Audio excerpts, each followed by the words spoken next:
Bienvenue dans ce nouvel épisode Erato se raconte.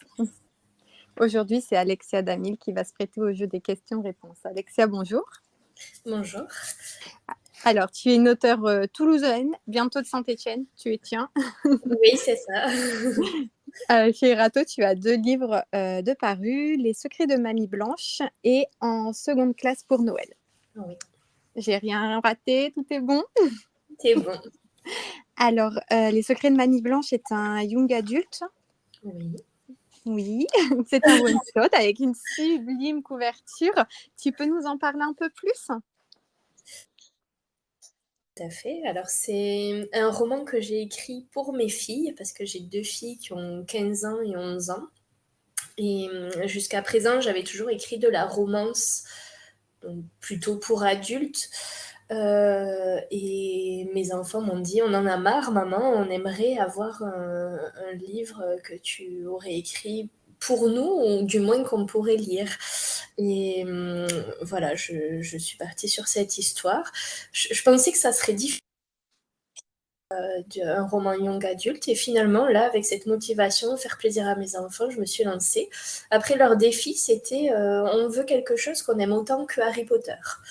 Waouh! C'est plus un défi là, c'est Alors, quand je leur demande, peut-être qu'elles sont juste polies et bien élevées, mais elles me disent que le défi est relevé. Pour elles, en tout cas, il l'est. Donc, je suis assez contente. Donc, c'est vrai que je suis partie, en fait, un personnage qui s'appelle Lumine. Lumine, c'est la voisine que j'avais quand j'étais enfant. Cette dame était toujours habillée de noir et moi, je l'appelais Mamie Blanche. Et là, c'est le cas de l'héroïne. Elle l'appelle Mamie Blanche. Et elle explique qu'elle n'a pas de soucis sur les couleurs, hein, qu'elle les connaît bien, et c'était mon cas aussi. Et en fait, je me suis dit, mais pourquoi est-ce que j'appelais cette dame Mamie Blanche? Et voilà, l'idée a germé comme ça. donc tes premiers supporters du coup, c'est tes filles pour cette histoire, Oui. cette fantaisie du coup young adulte. Ouais. Alors je me suis renseignée bien sûr, parce que moi je ne l'ai pas lu, et on m'a dit que ton thème de prédilection, c'était l'enfance. On voit grandir l'héroïne. Enfin, moi, j'aurais plutôt parlé de mythologie parce qu'on est vraiment dans la mythologie nordique, la mythologie Oui. polynésienne aussi. Les deux vont se mélanger. On a cette héroïne qui grandit, qui comprend peu à peu pourquoi elle avait cette intuition d'appeler cette voisine Mamie Blanche, qui se découvre des pouvoirs, qui découvre quel est son rôle en monde.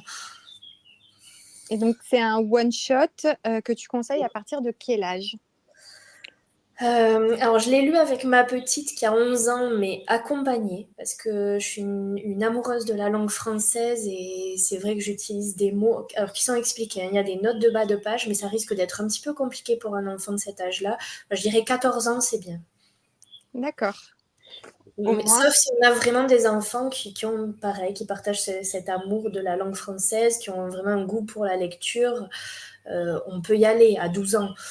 Mais voilà, il faut vraiment être un bon lecteur pour réussir à entrer dans l'histoire, je pense. Donc 14 ans, c'est bien. 12 ans, si on a vraiment un ado. oh, tu sais, moi j'ai une fille qui a 10 ans et qui est une très très grosse férue de lecture. C'est-à-dire que pendant les vacances, elle peut lire un livre par jour, mais je parle de romans, pas de BD. D'accord, ah oui, voilà. Alors que moi, ma petite qui a 11 ans, elle lit plutôt des mangas, elle lit des BD. Voilà. Là, elle y est entrée parce que c'était le livre de maman, parce que j'étais avec elle, parce que sa sœur l'avait lu aussi. Mais sinon, voilà, ça aurait été plus compliqué. Ma grande lit des pavés de 900 pages depuis toujours, donc elle, aucun souci. Donc, il faut juste avoir un enfant qui est féru de lecture et tout va bien. Mais ça reste un young adulte. Ça, Oui, voilà. Et donc, tu as un second livre édité chez Erato qui est en seconde classe pour Noël. Donc, comme oui, son titre l'indique, c'est une romance de Noël tout que à fait. tu as écrit avec Liv Land, qui est ta compagne. Exactement. Euh, et donc, c'est une romance un peu particulière parce que déjà, un quatre mains, je pense que quand tu l'écris, ça a une saveur particulière, mais alors là, avec ta compagne, je suis très curieuse. C'était très très chouette, vraiment c'est une expérience qu'on va renouveler très prochainement. Pas forcément sur une romance de Noël, mais sur un autre type de romance. Mais c'est vrai que c'est vraiment génial de pouvoir partager l'écriture avec son conjoint ou sa conjointe. Et là, on s'est régalé. En fait, au départ, le titre provisoire qu'on avait donné à ce texte, c'était le délire de Noël. Donc, on est vraiment parti sur des choses où on s'est régalé. On a écrit au feeling. Et en fait, c'est parti d'un défi. On ne pensait pas du tout un jour arriver à faire un roman de ce défi-là. Elle m'envoyait chaque jour un petit défi et elle me disait maintenant on complète, vas-y. C'était une partie de ping-pong. Elle m'envoyait une petite phrase ou un paragraphe et je devais compléter ça. Et voilà, on est parti de ce défi plus que de ce projet en fait. Et donc, alors, pour avoir pris renseignement également, parce que je ne l'ai pas lu, c'est donc une rencontre dans un train, c'est une romance FF, Oui. avec le handicap en second plan. Oui. Voilà, alors, je t'avoue que là, ce thème me touche particulièrement, donc vas-y, développe. Vas-y. Explique-moi tout. En fait, l'incipit, on va dire, voilà, les premières lignes, je les ai écrites à partir d'un événement vécu.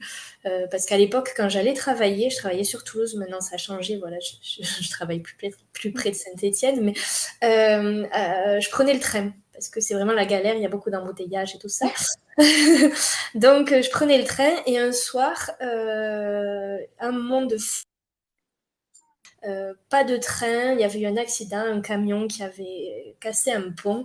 Et là, j'ai commencé à discuter avec une belle blonde, avec des yeux bleus magnifiques. Et voilà. Et en fait, c'est de là que part cette romance, cette rencontre fortuite là sur un quai de gare et ce qui peut en découler. Bon, moi, il s'avère que j'ai pas poursuivi, mais on a imaginé ce qui aurait pu se passer si j'étais allée rechercher cette dame. Information qu'elle m'avait livrée en une soirée, quoi, sur un quai de gare.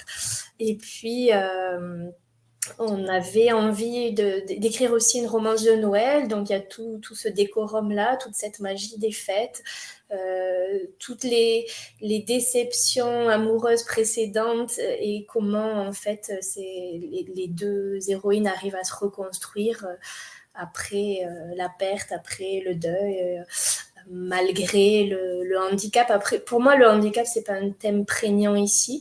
C'est vrai que je l'évoque, ça m'arrive souvent d'en parler dans mes livres parce que j'y suis moi-même confrontée. Alors, ça se voit pas, c'est comme 80% des handicaps, handicap invisible, mais moi, j'ai eu un problème cardiaque qui m'a cloué sur un fauteuil roulant pendant 18 mois. Donc, voilà, c'est un thème qui m'est cher. C'est très beau. Et puis, tu en parles avec tellement de bienveillance et de passion, parce que c'est vraiment très beau de la façon que tu l'abordes. Et oui, la plupart des handicaps sont invisibles et pourtant ils sont bien présents. Donc c'est bien de l'aborder dans des livres. Je trouve ça vraiment beau et vraiment chouette. Et vraiment chouette. Donc là, en fait, tu me parles de la façon que donc, tu as créé ton univers, mais tu as besoin quand même d'un support, ou alors c'est toujours au décours d'un élément de vie. Comment tu crées? Ça dépend, c'est vraiment l'inspiration, elle vient. Parfois, voilà, il y a des choses comme ça, le handicap. Alors, j'ai envie d'en parler, mais en même temps, pas d'en faire des tonnes parce que c'est comme ça que je le vis aussi. J'ai une vie à peu près ordinaire malgré tout. Même pendant que j'étais en fauteuil roulant, voilà, on est allé au Futuroscope, les enfants continuent à avoir une vie tout à fait normale. Et c'est quelque chose qui me tenait à cœur. Donc voilà, je peux avoir des sujets comme ça qui me tiennent à cœur et que j'ai envie de poser sur le papier. Puis des fois, ça va être un événement, une actualité, une discussion où j'entends des gens, je vois des gens et tout à coup, l'inspiration naît. Donc on ne sait jamais d'où elle arrive, mais elle arrive. Jusqu'à présent, voilà, je n'ai jamais été confrontée à un manque d'inspiration. J'ai toujours 15 idées qui fourmillent en même temps.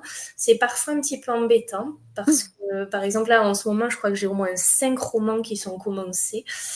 Voilà. Je me sens moins seule. Vraiment.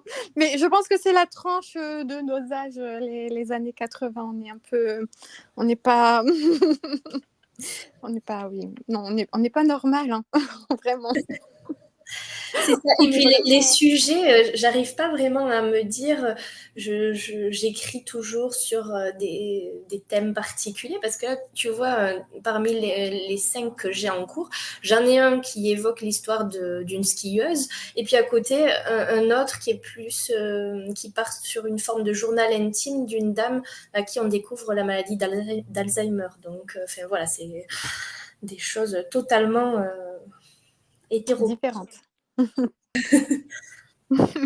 Et parce que là, tu dis que tu as 5 romans en cours et du coup, tu as des petits carnets où tu écris toutes tes idées et où tu sais absolument ce qui va arriver ou alors toi, tu es vraiment allez hop, je plante la graine et je vois où ça va, quoi. Enfin, une vraie jardinière, quoi. Ben, là aussi, ça dépend, en fait. Ça dépend des romans. Par exemple, le roman sur Alzheimer, euh, j'avais toute l'idée du roman dans ma tête. D'ailleurs, le milieu et la fin, et maintenant je suis en train de faire des choses entre. Euh, euh, le roman là sur les skieuses, je ne sais pas où je vais exactement. C'est fou, hein. C'est fou. C'est Mais vraiment impressionnant. et voilà, et puis parfois je suis surprise. Je me dis, oh, mais j'avais. Enfin, presque comme si l'idée ne venait pas vraiment de moi. J'écris et je suis là, mais d'où elle sort cette idée? Mais du coup, tu as une bêta un peu de prédilection qui est ta compagne. Elle peut te ramener un peu sur le droit chemin. C'est plutôt pratique d'avoir à la maison quelqu'un de capable de te corriger. Alors, ça dépend, ça dépend. Elle ne lit pas forcément tout ce que j'écris au fur et à mesure parce qu'il y aurait beaucoup à faire. Par exemple, Les Secrets de Mamie Blanche, elle l'a lu là assez récemment. Donc, il a Oh. été publié, elle ne l'avait pas lu. Mais j'aime bien en plus faire parce que je n'aime pas avoir cette impression que les lectrices, c'est souvent des lectrices d'ailleurs, me sont acquises. Il y a des personnes, je sais qu'aujourd'hui, je leur demanderai pas de relire mon manuscrit parce que elles sont devenues un peu fans. J'aime pas dire ça, ça fait prétentieux, mais c'est quand même le cas dans les faits. Si je leur donne mon livre, elles seront là, ah, c'est trop bien. Et moi, c'est pas ça que je veux. Je veux un regard critique, je veux progresser, je veux voilà, qu'on me dise ce qui va pas. Et puis améliorer ton manuscrit au fur et à Voilà. mesure des remarques des bêtas. Oui, je comprends tout à fait. C'est bien le but des bêtas. Voilà. Donc, en principe, quand je commence un bouquin, quand je suis suffisante, je fais souvent passer une annonce sur mon Facebook en disant voilà, j'écris sur tel sujet. J'en suis à 20 000 mots, 30 000 mots, c'est pas fini, mais j'aimerais avoir un premier regard, savoir ce que vous en pensez, est-ce que ça mérite d'être continué, qu'est-ce qui est perfectible. Et voilà, jusqu'à présent, donc, j'ai toujours eu des bêtas différentes d'un manuscrit à l'autre. Ça, c'est top. C'est top. J'allais te poser la question, mais je pense que au final, je pense pas que tu as de mauvais avis, mais ça peut arriver. Comment tu prends, toi, cette critique qui arrive sur tes livres ou... Ah si, ça peut arriver. Après, ce que je regrette amèrement, c'est les personnes qui mettent parfois une étoile sur Amazon sans commentaire. Je trouve que Oh. c'est dommage. Ou j'aimerais au moins qu'elles viennent en parler en privé. Mais j'entends, par exemple, j'ai une de mes anciennes collègues et amies qui n'aime pas vraiment mon style d'écriture, elle me l'a dit. J'entends. J'entends. Après, ma sœur m'a dit ah, moi, j'aimerais tellement que tu écrives comme Sarah Waters. Et moi, j'aime pas spécialement Sarah Waters parce que je trouve dépassée. Alors voilà, elle raconte une autre époque. Mais pour moi, elle va trop dans les détails. Et par exemple, ma soeur me dit, moi, ça me manque, j'aimerais pouvoir m'imaginer les scènes plus en détail. Après, c'est aujourd'hui de peut-être mieux poser mes personnages, de mieux décrire les lieux. Donc j'entends, j'essaye de progresser, mais je reste quand même moi-même. C'est ce qu'il faut. Ça te permet en fait de te remettre parfois en question, mais tout en gardant ta personnalité d'écriture en fait. Voilà, c'est ça. Après, je trouve que c'est important. Je suis heureuse justement quand je rencontre des personnes qui me disent « Ah là, on aurait préféré ou tel autre ». C'est le cas de mon papa, il me fait pas de cadeaux quand il lit. Et j'aime bien en fait parce que c'est constructif et je me dis ah oui c'est vrai là peut-être que j'aurais pu faire autrement ou des fois j'argumente et je dis non là c'est vraiment un choix délibéré, j'ai pas voulu faire ça pour telle et telle raison. C'est un peu compliqué quand même d'être lu par la famille, machin. Enfin, autant par le, le conjoint, la conjointe, bon. Mais par la famille, c'est vrai que les parents, oups, Oui, mais surtout quand on écrit de la romance avec quelques scènes osées, moi ça me met toujours mal à l'aise. C'est assez exactement ce que je pensais. C'est exactement ça que je pensais. Du coup, je te demande pas si tu as le syndrome de la page blanche parce que tu fournis tellement d'idées que ça doit pas. Non, j'avoue que je l'ai jamais rencontré. Après, j'ai une vie un peu, j'allais dire dissolue, mais c'est pas le bon terme, mais fragmentée, disons, entre Toulouse et Saint-Étienne. Il me tarde de me poser et de plus avoir ces trajets à faire parce que je fais quand même 500 km tous les 3 jours. Donc, c'est pas le syndrome de la page blanche, c'est le syndrome de manque de temps, là, actuellement, que j'ai. Et de la fatigue sûrement, parce que ça doit être prenant de perdre son temps un peu parfois dans les. Enfin, pas perdre son temps, mais dans les trains quand même. Ouais, les trajets là me pèsent un peu et j'ai hâte de pouvoir me poser plus et avoir. Je l'avais avant parce que fut un temps j'étais hyper productive et là je suis frustrée de ne pas avoir assez de temps pour écrire. En attendant, c'est pas le week-end prochain où tu vas te reposer parce qu'on te retrouve à Albi avec l'équipe Erato. Oui. Avec Liv d'ailleurs aussi. Aussi. Si j'ai bien tout suivi. Oui. Je tente de suivre quand même. Je suis pas, comment dire, infaillible, mais je tente de suivre. Donc on te retrouve à Albi avec toute l'équipe Erato. Et puis, est-ce que tu as d'autres salons de prévus où tu présenteras du coup les secrets de Mamie Blanche et en seconde classe pour Noël? Non, pas pour l'instant, mais L'été arrive, hein. Aussi. oui, on avait éventuellement parlé d'un salon à Sévrac-le-Château aussi pendant l'été.